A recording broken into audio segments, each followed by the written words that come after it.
Remodelers and builders, here's how you can literally print money. I'm Spencer Powell, CEO at BuilderFunnel. We're on our way to generating $1 billion in revenue for our clients. Hit subscribe to follow along. In this video, we're going to do a lot of math. But don't worry, I'll make it easy on you. I'm going to show you the difference between markup and margin, and then we'll walk through how you can find the break-even point for your company. After that, we'll get into how to print money. No joke. We'll start by defining terms. Price. This is the final number that you give to your client. This is the contract amount that they will pay. Cost of goods sold. These would be any expenses directly related to producing the project. Examples would be materials and labor. Gross margin. This is the difference between price and your cost of goods sold. Markup is one way that you can arrive at your price. So as an example, if you know your cost of goods sold for a project are $70,000 and you want to sell the project for $100,000, then you need to mark up your cost of goods sold by 43%. You take that $70,000 in your cost of goods sold and you multiply it by 1.43. Markup is multiplication. Calculating your gross margin is division. So if your price is $100,000 and your materials and labor are $70,000, subtract the two and you're left with $30,000. Now, take that $30,000 and divide it into the $100,000. This gives you a gross margin percentage of 30%. Simple enough, right? At the end of the day, gross margin is the number you need to know.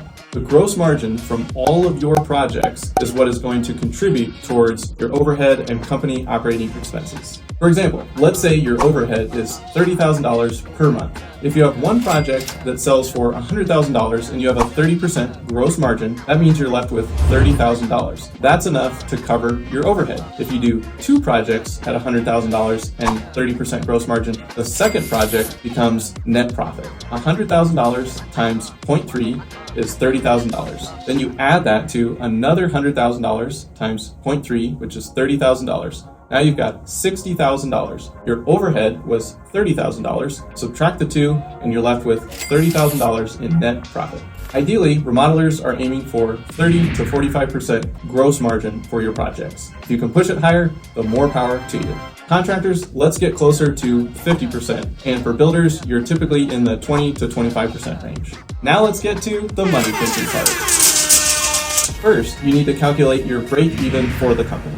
To do that, we need to figure out what your company operating expenses are. We want to include any on-staff labor. We want all the costs and expenses that you would pay even if you sold 0 projects. Don't include trades, subs, materials, anything that you wouldn't have if you sold 0 projects. Let's say your operating expenses land at $50,000 per month. That means on an annual basis, you've got $600,000 that you need to cover.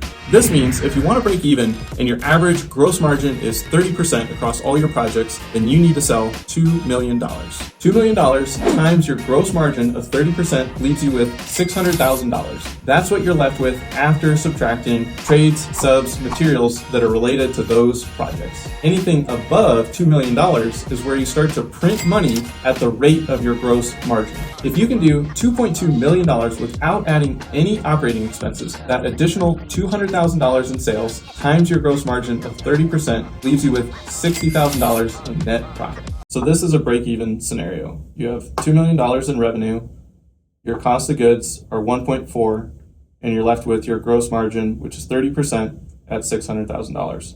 But your overhead and operating expenses are $600,000, so we're left with $0 in profit. That's your break-even. In the scenario that you do 2.2 million, but your overhead does not increase, so you do more projects with the same overhead structure, your cost of goods is still 70% because your gross margin is 30%, so you have 1.54 million in cost of goods, which leaves you with 660 in gross margin, and your overhead is the same, and so now that extra $60,000 becomes profit. So anything above the $2 million mark, as long as your overhead and your operating expenses do not increase, everything above that, your gross margin percentage drops to the bottom line. So even if this went up to 2.5, you would take that additional 500,000 over the 2 million times 30%, and all of that becomes net profit. Your gross margin drops to the bottom line as long as it's above the break-even point.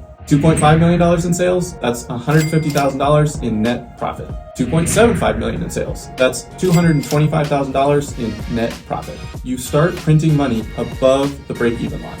This process can help you determine the right growth goals for you. It can help you determine to see if you're in the right spot to maximize profit, or if you need to bring in some key hires to help get to the next level. Growth becomes this continuous game of maximizing your current structure for the most profit, or making the intentional choice to get bigger. As you go through that growth spurt, profitability will decrease temporarily until you're ready to maximize profit again. I've created some easy-to-use calculators if you want to calculate your company break-even point or play around with gross margin and markup to see how they differ. Just click the link below to apply to join Remodeler Growth Community. It's free. And once you're inside, just head over to the resource library and you can snag your calculator.